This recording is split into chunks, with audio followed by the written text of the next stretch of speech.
మేడ్చల్ జిల్లా Keesara police station పరిధిలోని Rampalli దాయార KLR industries గత 7 సంవత్సరాలుగా చిన్న హోటల్ నడుపుకుంటూ జీవనం కొనసాగిస్తున్న హోటల్ యజమాని కూతురు మైనర్ బాలికపై డీసీఎం డ్రైవర్ మహేష్ అత్యాచారం జరిపినట్లు బాలిక తండ్రి కీసర పోలీసులకు ఫిర్యాదు చేయడంతో పోలీసులు డీసీఎం డ్రైవర్ మహేష్ కు అదుపులోకి తీసుకుని విచారణ జరుపుతూ ఉన్నారు.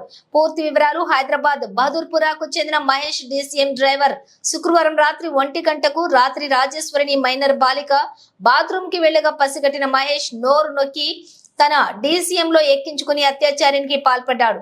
2 గంటల ప్రాంతంలో తన తండ్రి చూడగా తాను రూమ్ లో లేదని తెలుసుకుని చుట్టుపక్కల ప్రాంతంలో వెతకగా డీసీఎం క్యాబిన్ లోపల గమనించిన తండ్రి ఆ డీసీఎం డ్రైవర్ ను వెంబడించగా క్యాబిన్ లో నుంచి కిందకు తోసేసి డీసీఎం తో బగానించినటువంటి మహేష్ తండ్రి సమాచారం మేరకు పోలీసులకు ఫిర్యాదు.